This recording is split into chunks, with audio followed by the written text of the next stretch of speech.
विद्यार्थ्यांनो नमस्कार. आज आपण 7th स्टँडर्ड मॅथ्समधील 10th चॅप्टर स्टार्ट करतोय, bank and simple interest.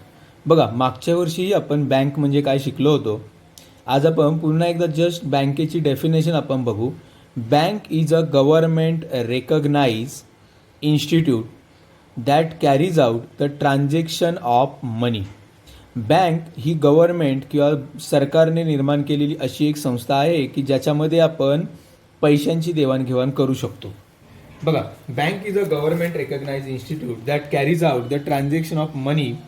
Banks make it easier to plan the use of money. पैशांचा वापर आपण कसा करावा हे बँक आपल्याला व्यवस्थित सांगते.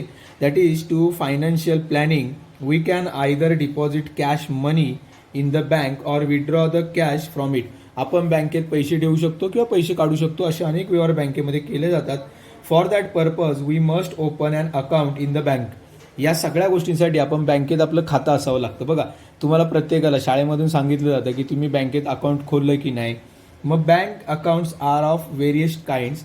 बँकेचे वेगवेगळे प्रकारचे अकाउंट्स असतात. ते अकाउंट्स आपण आज बघू. ठीक आहे. पहिलं आहे करंट अकाउंट. बघा, first that is current account. आता आहे करंट अकाउंट म्हणजे काय हेही तुम्हाला कळायला पाहिजे. A current account is mainly for the traders and those dealing in money in the daily basis. रोजच्या व्यवहारामध्ये ज्यांच्याकडे पैसे येतात आणि रोज ते पैशांची देवाणघेवाण करतात अशा लोकांसाठी करंट अकाउंट ओपन केलं जातं. रोजची पैशांची देवाणघेवाण असते त्यांच्यासाठी. And account holder can deposit or withdraw the money any number of times in the day. दिवसातून बँकेत कधीही ते पैसे काढू शकतात, पैसे कधीही ठेवू शकतात. अशा प्रकारच्या अकाउंटला आपण बोलतोय current account. Okay. The bank issue a passbook for this account. Bank एक पासबुक त्यांना देतं. ओके. त्यानंतर डेली पैसे ते काढू शकतात. डेली बेसिसवर जर पैसे काढत असतील तर त्याला बोलतोय आपण करंट अकाउंट. बँक काय करते, त्यांना एक पासबुक देते. ओके. तुमच्याकडे ही पासबुक असेल. पुढे बघा. Also a checkbook on the demand. The bank does not pay any interest on the money. आता हे जे अकाउंट आहे की नाही करंट अकाउंट, याच्यावर बँक जास्त त्यांना इंटरेस्ट देत नाही.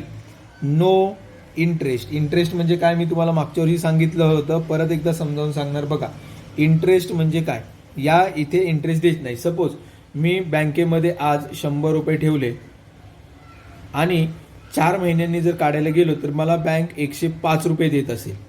बँक काय करते, माझा पैसा यूज करते आणि मला 5 रुपये एक्स्ट्रा देते 4 महिन्यानंतर. या 5 रुपयांना मी बोलणार आहे इंटरेस्ट. पण मी काय करतोय लक्षात घ्या, 4 महिने तिथे पैसे ठेवते. करंट अकाउंटमध्ये तसं नाहीये. मी डेली बेसिसवरती कधीही पैसे काढू शकतो, कधीही ठेवू शकतो. आणि म्हणून अशा प्रकारच्या अकाउंटवर बँक त्यांना इंटरेस्ट व्याज देत नाही. बघा, the bank does not pay any interest on the money in these types of account. Money can be withdraw or deposit by the check also. चेकने सुद्धा आपण याच्यातून पैसे काढू शकतो, ठेवू शकतो. सेकंड टाईप आहे अ सेव्हिंग अकाउंट. आता सेव्हिंग अकाउंट म्हणजे काय, a person can deposit a minimum amount and open saving account. अतिशय कमी अमाऊंटमध्ये आपण बँकेमध्ये सेव्हिंग अकाउंट उघडू शकतो. कमी पैशांमध्ये अकाउंट ओपन केलं की त्याला आपण सेव्हिंग अकाउंट बोलतो.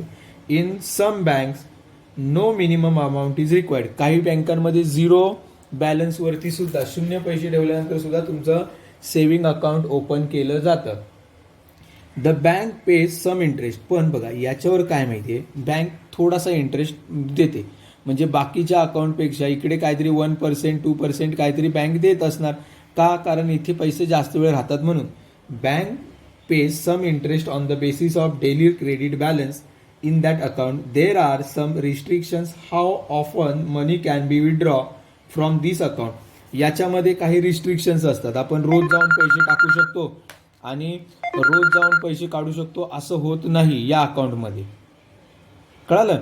म्हणजे इथे रिस्ट्रिक्शन्स आहेत. बघा, बँकेच्या आता रिस्ट्रिक्शन्स आहेत. आपण महिन्यातून 3 वेळाच ATM मधून पैसे काढू शकतो. मग 3 वेळा, त्या 3पेक्षा जास्त वेळा काढले की मग आपल्याला बँक एक्स्ट्रा काहीतरी मनी आपल्याकडून घेतात. कळालं. मग इथे आपण रोज पैसे ठेवणार, रोज काढणार असा व्यवहार इकडे होत नाही. पण बँक इथे आपल्याला थोडासा इंटरेस्ट देते. Bank pays some interest on the basis of daily credit balance in that account. There are some restrictions how often may money can be withdrawn from this account. For this account to bank issue a passbook. या अकाउंटमध्ये सुद्धा bank आपल्याला एक passbook देते या saving अकाउंटमध्ये. And on demand chequebook सुद्धा आपल्याला मिळतं. पुढे आहे recurring deposit account. The account holder can decide the amount to be deposit every month in the account. बघा, रिकरिंग डिपॉझिट अमाऊंट म्हणजे काय की आपण डिपॉझिटर आहोत, आपण काही अमाऊंट ठरवतो आणि ती अमाऊंट आपण रोज प्रत्येक महिन्याला या अकाउंटमध्ये ॲड करत जातो. म्हणजे पतपिढी वगैरेमध्ये बघा, आपण प्रत्येक महिन्याला 1000 रुपये 500 रुपये वगैरे ठेवतो ना, त्या प्रकारचा account. The account holder can decide the amount to be deposit every month in the account. प्रत्येक महिन्याला काही पैसे आपण ठेवतो. The bank gives and interest on the deposit which is more than that paid for the saving account. हे recurring account आहे ना, महिन्याला प्रत्येक महिन्याला एक ठराविक रक्कम आपण बँकेत भरायची असते. बँक त्याच्यावरती आपल्याला काही व्याज देत असतं. अशा प्रकारचं अकाउंट म्हणजे recurring account. Such an account is a means of compulsory saving. मग या अकाउंटमध्ये आपली कंपल्सरी सेव्हिंग असते. कंपल्सरी सेव्हिंग म्हणजे काय, जर मला त्यातले पैसे काढायचे असतील तर मला ते अकाउंट क्लोज करावं लागतं. अकाउंट बंद केलं तरच मला या रिकरिंग डिपॉझिट अकाउंटमधून पैसे काढता येतात. म्हणजे मी समजा 500 रुपये डेली बेसिसवर भरतो आणि मला असं वाटलं की एका महिन्यात माझे थोडेसे पैसे काढावेत, असं होत नाही. आपल्याला या अकाउंटमधून अकाउंट क्लोज करूनच पैसे काढावे लागतात. Such an account is a mean of compulsory account, म्हणून त्याला बोलतायत compulsory account. Often it is a convenient to have a joint account. याच्या जॉईंट अकाउंट सुद्धा असतं, जसं तुमचं आणि तुमच्या मम्मीचं किंवा पप्पांचं असतं, जसं husband and wife or a guardian and ward.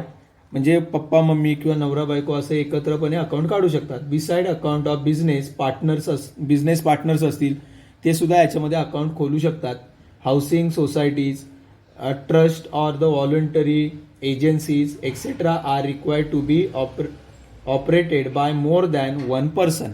एक किंवा त्यापेक्षा जास्त लोक एकत्र येऊन सुद्धा इथे अकाउंट खोलू शकतात रिकरिंग डिपॉझिट अकाउंटमध्ये. आणि लास्ट आहे फिक्स्ड डिपॉझिट अकाउंट. बघा, a depositor deposit a certain amount for fix period in the bank. एका ठराविक पिरियडसाठी म्हणजे 1 वर्ष, पूर्ण 1 वर्ष किंवा 2 वर्ष किंवा 5 वर्षांसाठी या फिक्स डिपॉझिटमध्ये पैसे ठेवले जातात. This deposit attract a greater rate of interest. याच्यामध्ये आपल्याला सर्वात जास्त म्हणजे मॅक्झिमम आपल्याला इंटरेस्ट मिळतो, व्याज मिळतं. म्हणजे बाय कम्पेअर टू दिस या 4 अकाउंटपेक्षा इथे आपल्याला इंटरेस्ट मिळतो. म्हणजे मी 100 रुपये ठेवले 5 महिन्यांनी, इथे जसं मी बोललो की 105, तर इथे मला 120 मिळू शकतात 5 वर्षानंतर किंवा 2 वर्षानंतर. म्हणजे इथे मला जास्त पैसे मिळत आहेत, रेट ऑफ इंटरेस्ट मला जास्त मिळतोय. This deposit attract greater rate of interest than saving account. However these rates are different in different bank. प्रत्येक बँकेमध्ये वेगवेगळं असतं. सिनियर सिटीजनसाठी वेगळं असतं. बघा, senior citizens gets a slightly greater rate of interest that then usual. Senior citizen म्हणजे जे वृद्ध वगैरे माणसं असतात त्यांना जास्त इंटरेस्ट मिळतो या फिक्स्ड डिपॉझिटमध्ये. ओके, म्हणजे असे हे 4 प्रकारचे अकाउंट्स आपण आता बघितले. 5 प्रकारचे, कुठला, current account, saving account, recurring deposit account, fixed deposit and fixed deposit account, आणि हा लास्ट आहे फिक्स्ड डिपॉझिट. ओके, आता मला असं वाटतं तुम्हाला हा थोडासा भाग व्यवस्थित कळाला असेल. 4 प्रकारचे अकाउंट आपण शिकलोय, current, saving, recurring and fixed deposit. Okay, आता तुम्हाला अजून काही माहिती तुम्हाला मी सांगणार आहे. ATM म्हणजे काय वगैरे. बघा, ATM कार्ड आहे, क्रेडिट कार्ड आहे, ही सगळी माहिती तुम्हाला पाहिजे. डेबिट कार्ड आहे, ATM card, debit card, credit card, या सगळ्यांची माहिती तुम्हाला आता मिळाली पाहिजे. बघा, ATMला काय बोलतात माहिती आहे? ATMचा फुल फॉर्म आहे automatic teller machine. Automatic teller machine म्हणजे काय? म्हणजे ऑटोमॅटिक तुम्हाला पैसे त्या मशीनमधून येतात, त्याला आपण बोलतोय ATM. ऑटोमॅटिक टेलर मशीन, हे कळालं पाहिजे, पाठ झालं पाहिजे, तुमच्या लक्षात राहिल्या पाहिजे त्या सगळ्या गोष्टी. ATM म्हणजे ॲन ऑटोमॅटिक टेलर मशीन.